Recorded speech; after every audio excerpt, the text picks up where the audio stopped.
some other brothers in Kenya, and we know of only one brother. So will Obama's name not represent the father's name? Is it not enough? Do you need to know that he has other brothers before you know that there was a man called Obama? No. And he has only 2 girls, not even a boy. Yes. But you see, the challenge we are facing today, because of this mind, I want to have many children. Uganda has added 40 million people to his population. That's why your brothers are running away to Europe and other places. That's why Uganda is suffering, because you don't have enough roads. The roads are too small for the many people who are there. That's why we are crying about corruption, because the money is small and people have to grasp some. It comes with a lot of disadvantages. When you grow a population you can't take care of. So we now want to change the mind of the person, the African, to change our thinking, our way of considering how society should run. So you are a journalist, a media person. We want you to send this message across. We don't want you to be a problem yourself. That's why I'm saying you are a subject of our discussion. And let me... Who won that house? Tell him to come and buy it. I said, oh, Prof, why? He said, look, we are 4. I have a sister who is a professor. My brother is in Germany. He's put a house in Accra, put a big house in Accra. He lives there. The only one person left who is not properly educated, he's a businessman. That house is there. People are just using it by heart. And we don't need it. Why? Because the father gave them something much more than wealth. Exactly. So try and bring up your children like that. Don't give birth to too many children you can't take care of. Just small. And then you would have left something very good for them. Mr. Vice President. Now, just gonna give you an example why we must deal with a sad story still haunting me. Of a young lady. This is real story. This morning, her name is called Agnes. Agnes is 13, and she had a small baby called Elijah.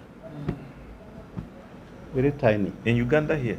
This morning, I'm just telling you this story this morning. So I was just trying to acquire, because I was surprised to see her at the center, the youth center, came to seek for some support.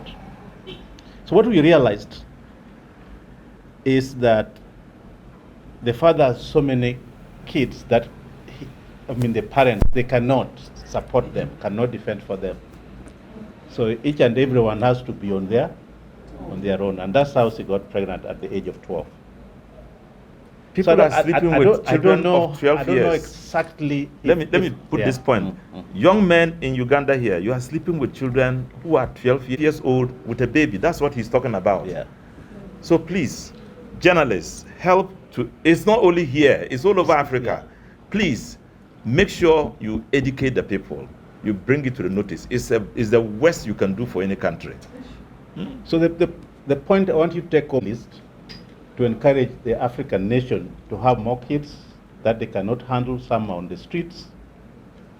They cannot feed them, these kids, or have few that you can be able to have control and give them a better life. That's for you. And put it in a perspective that will help us to grow our population and development. Because what is happening to that young girl when I left, I don't even know. A kid taking care of a kid. I'm baffled. At the age of 12, now she's 13, carrying a small Elijah. There's something that we must deal with. The problem we have had in Africa, we think the more children. And one old man stood up and said, you are talking to me that we should have few children, but we have a lot of land conflict in this area. If you don't have many children, people will remove your land. And fortunately, there were too many people that day. So I asked them, how many children do you have? He said, me, I have 17. There another person, how many do you have? 14. There another one, how many? 21. Then I asked them now, the one with the biggest number, 21 years, 21 numbers of children. that assume that it is me, I am only one person, the only child of my father. And then for you have 21 children. And now we are conflicting over same piece of land. Do you think your 21 children can defeat me? The man looked at me and said, for you are more educated, you are also working a big passion now, a member of parliament, it becomes difficult. Then I told him, that is why I'm here. I'm talking to you so that you educate your child. The value of the passion is more important than the numbers. What matters is the value of the children you have, other than the numbers of the children you have. Because you have 21, but assuming my father had only me, there was no way you can defeat me.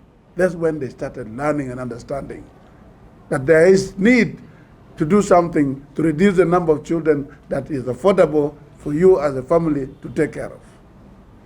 Honorable, you wanted to talk something? Yes, I just want to just make a quick point. And there's religion. There's culture.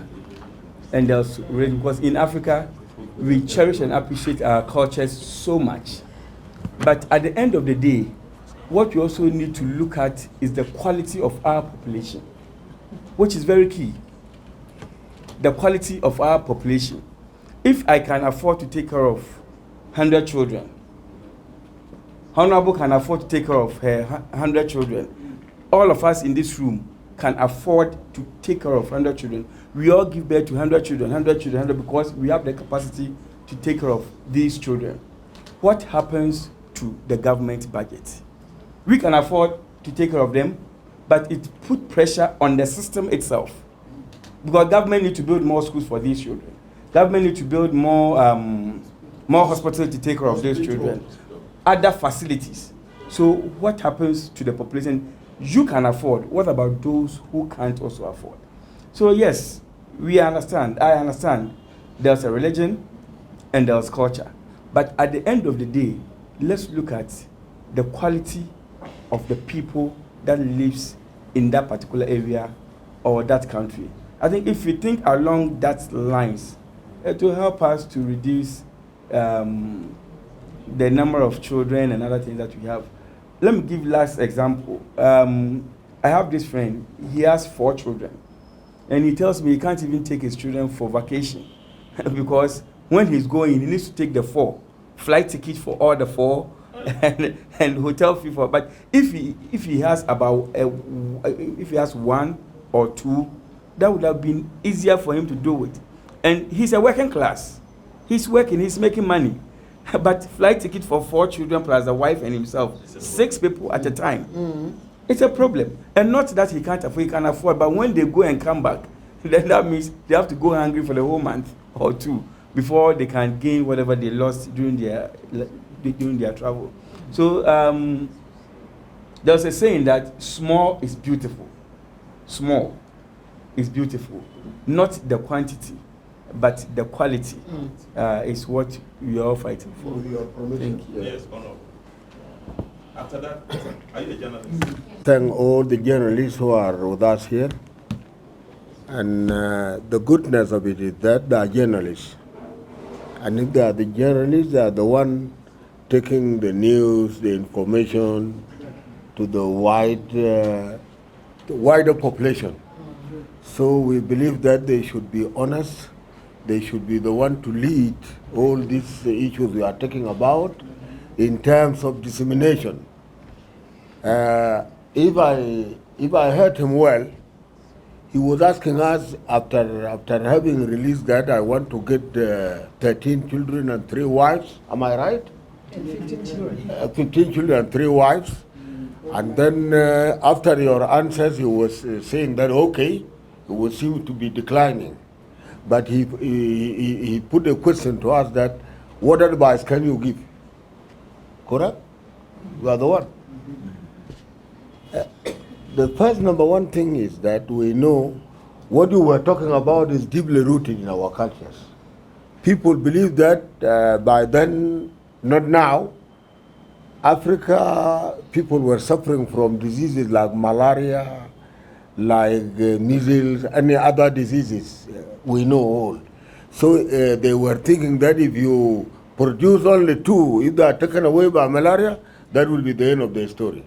This is one. They say that the issues to do with the land, to do with the tribal feuds and skirmishes, all those were issues. So if you have a number, then you can be able to fight. Apart from social prestige, these were the basis of your concept, of or whoever, I mean our fathers. My father had 7, including my mother. But now that is not the time. Or 7 children? 7 wives. Yes. He was almost a chief.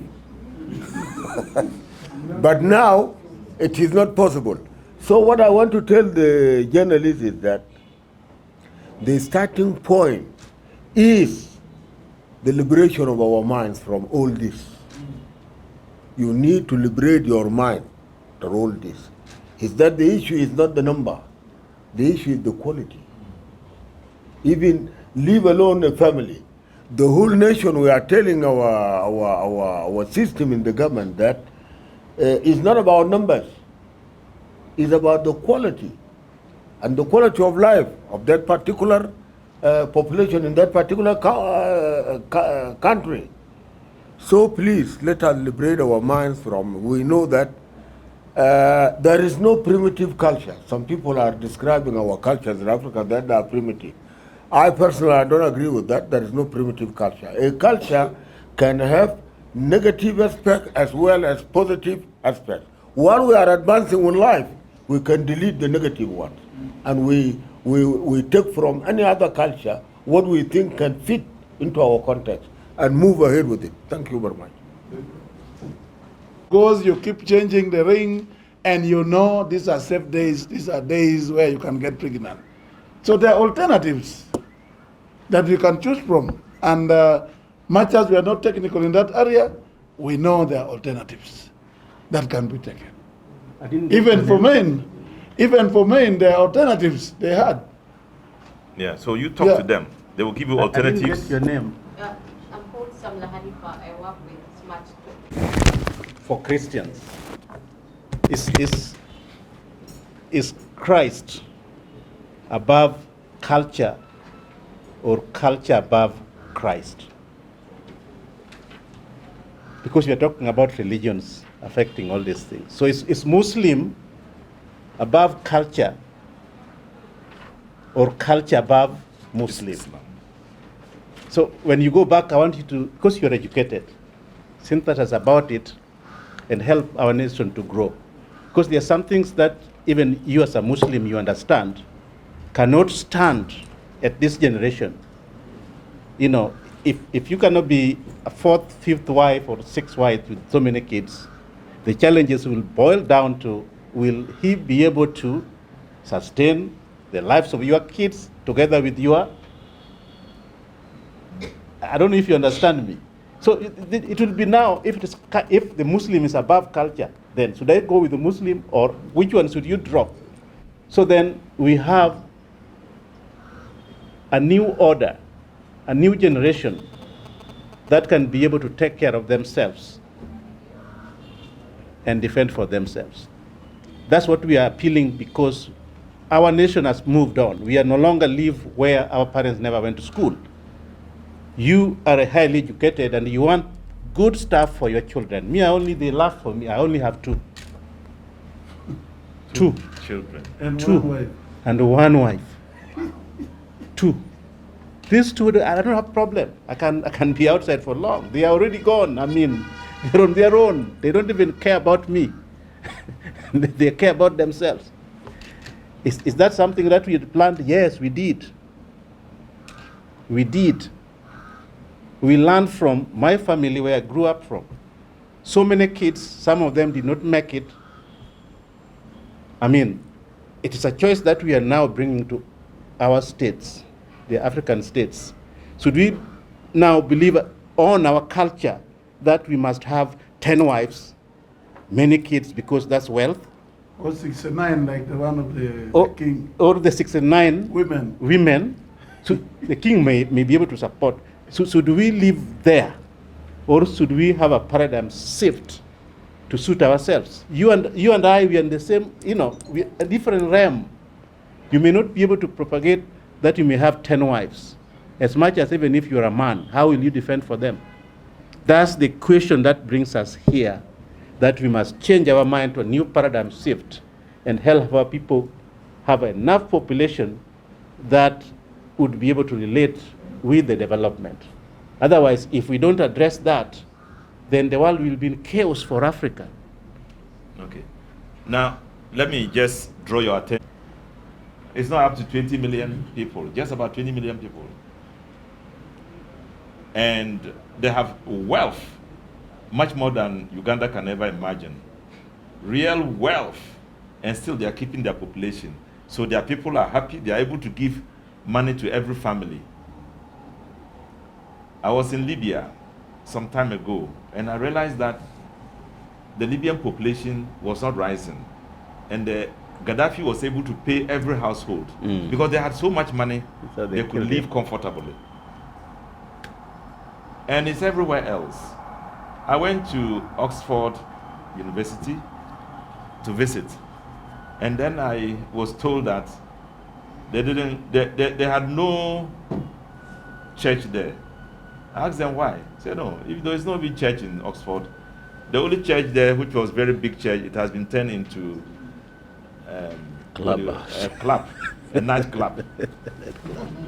They took me to the church, and I saw Jesus still standing there, and I saw Mary, and just the symbols, they were there, but they left them there. But they were selling alcohol, and then they were seats there, people could dance and do things. Now, the people who brought the religions to you, Saudi Arabia, the UK, and everybody, they are doing their own thing, living a good life.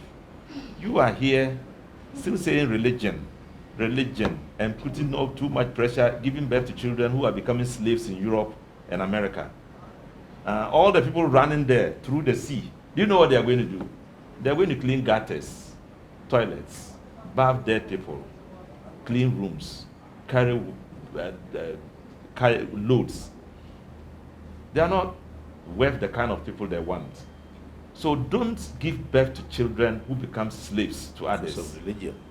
Make sure we have children who can be useful to Africa. That's the teaching we are giving you. I hope you understand. I'm not saying forget your religion, because it's in your minds. Keep it. But keep it in an honorable manner, so that you don't destroy Africa with too many men. How can you add 40 million children between 1960 and 1923? Why? It's unacceptable.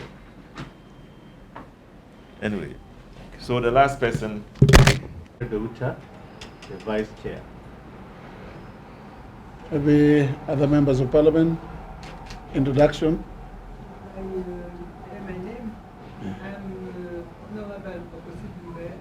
I come from Cambodia, and I'm a member of this House of Parliament.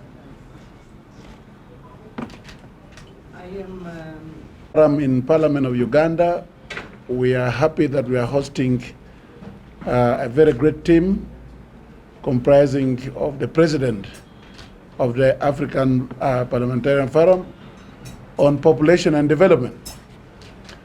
And as a country, we are having problems in the country in terms of teenage pregnancy, in terms of how the population is growing at a very high rate, and not considering the development to help the growing population.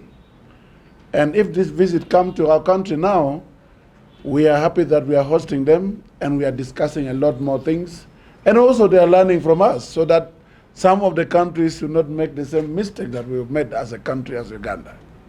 Because as a country, the young generation is about 75% of the population of Uganda, and there's a lot of unemployment in the country and food insecurity. Some of you are aware that I think around 2022, we had a situation where over 2,000 people were dying of hunger in the country, in Karamoja. And all this is coming because of lack of planning for the growing population.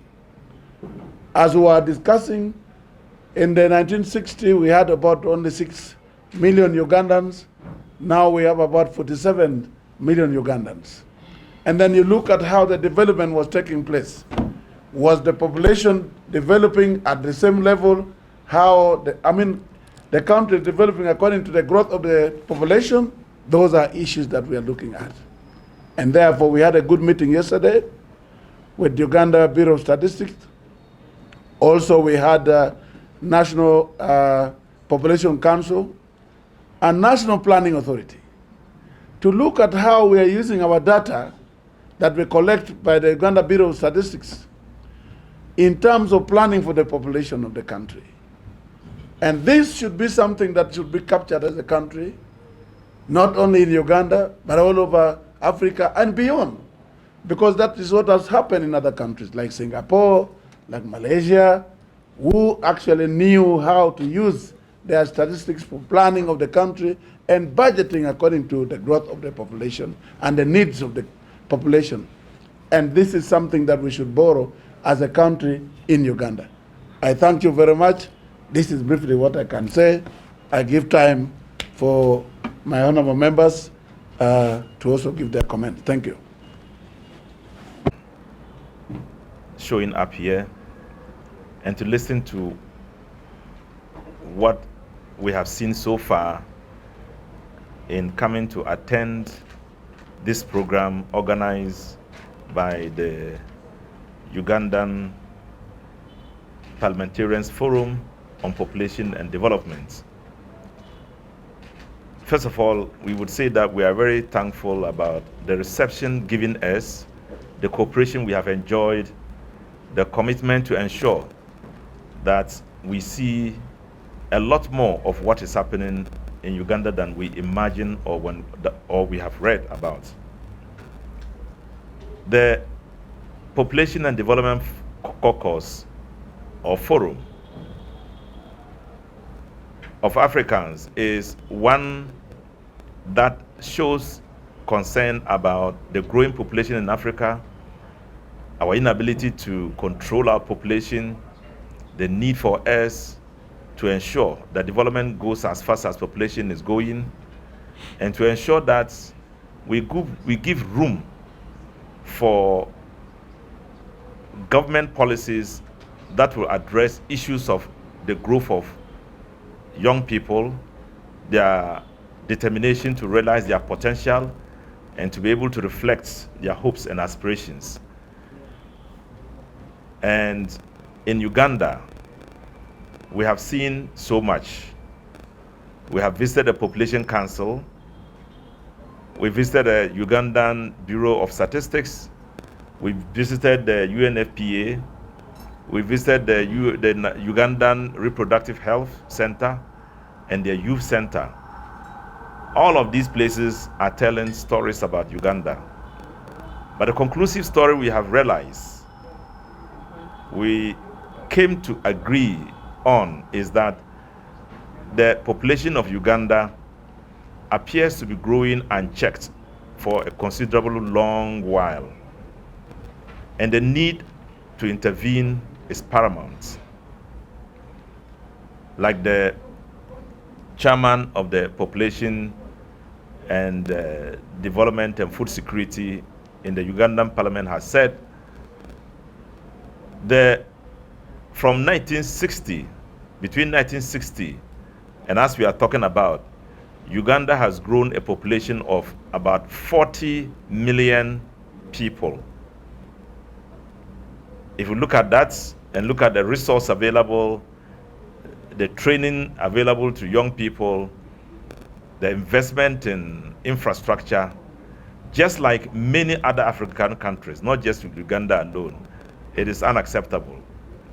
So there's a need for quick action on this, and we call on all authorities concerned, all stakeholders, to see it as a critical point of intervention. If you compare that to a country like Denmark, they had a population of 2.1 million in 1960. By 2022, their population has gotten up to just 5.2 million people. they have added just about 3 million people to their population. Germany in 1960 had a population of 73 million. Today, they have a population of 83 million. So this is strategic, this is decisive, this is focus in population growth. So we need in Africa to look beyond our cultural beliefs and our minds that cement on the fact that each family needs children. Men are men because they have many children or many wives. It is time to begin to soul search, to begin to ask ourselves questions, and to begin to tail down on our imagination of families, big families without enough resources. So this meeting was very informative. There were areas we admire Uganda for. For example, in curbing AIDS, we knew Uganda had AIDS prevalence up to 30%, and today they have gotten it up to 7%, which is admirable. We know that with commitment, we can move this to several levels. We also know that Uganda had fertility rates to up to 7, one of the highest in Africa. And today it has gotten down to 5.2. So there are areas where some work is done and some results are showing. But like in many other countries, this effort is often not enough. And we will urge that in order for our young people to benefit from the resources of our land, to be able to compete internationally and earn for themselves and reflect their potential, some more work has to be done. And the African Parliamentary Forum on Population and Development, working with partners at UNFPA and Asian Population and Development Association, we will go far. We are calling on governments to stand up, all African governments, to stand up to this duty, to work towards achieving the maximum cooperation in reducing our population and in creating avenues for our young people, helping them to develop skills and education and be able to compete internationally. We thank you very much. Afternoon to highlight some few issues that has brought us together. The group before you here is coming from various states in Africa. And you have heard from our president our objectives and our vision for Africa. More so, we are in advocacy to be able to strengthen the parliamentarians in Africa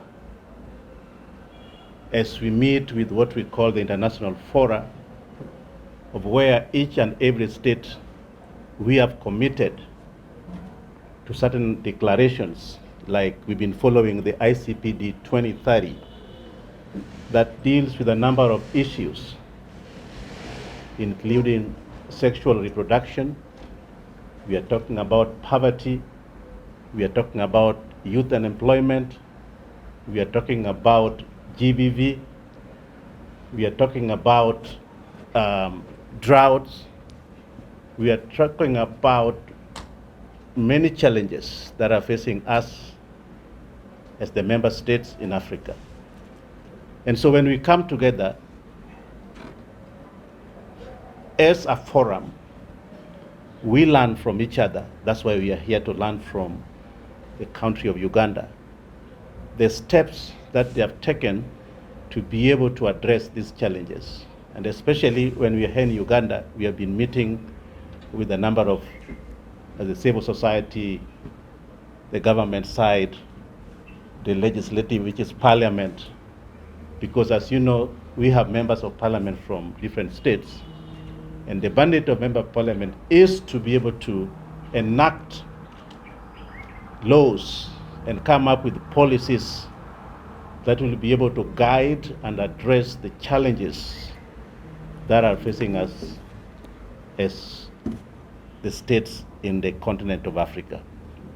So our aim today, as we conclude our study visit in Uganda, and we were in Juba, South Sudan, we realized that this is the high time that we are calling upon the member states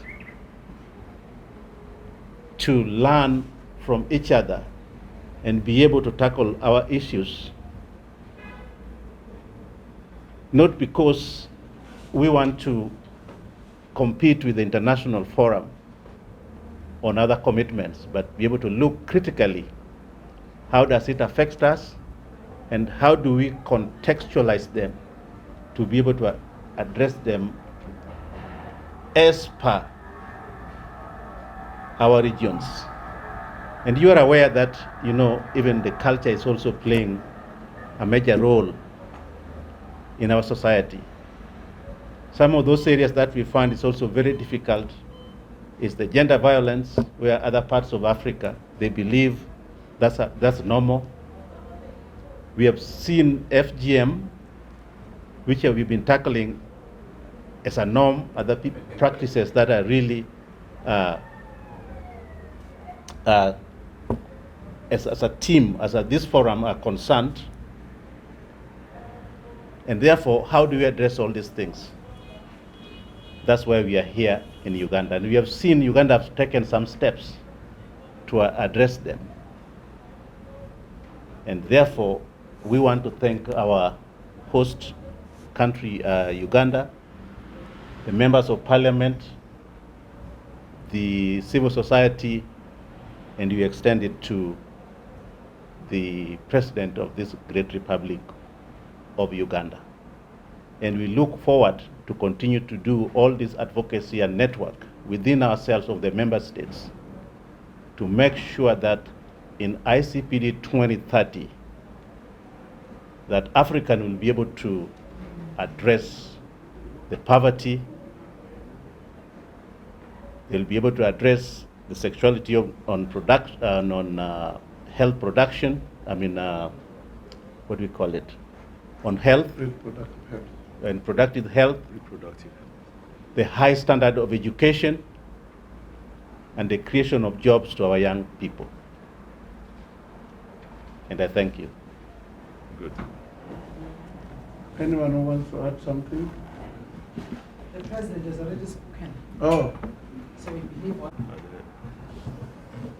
since there is no question, they are requesting for a group photograph. Again, Which Request.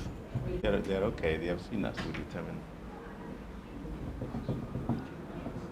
But the fourth estate, this is a very unconstitutional team. Otherwise, I would have declared it unconstitutional. No, they are already coming in and then we have. So Musa, what Just next? kidding, We are I'm done. just kidding. Honorable, we had a few Your name questions. and Yeah, your but you position. kept quiet when I No, requested you for have I was questions. still talking to him. Oh. I just came up. And my question is You about. take a picture and we take my thank you card. so and much, take a picture. our of my guests.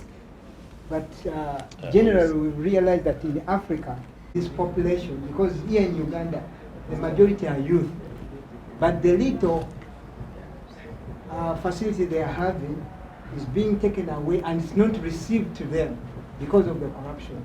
How are you looking at this as the African countries to see that you The football team. You hear? He Do said, you want to handle 15? three waves and you want to have 3 wives? yeah, well, my grandfather had 7. So.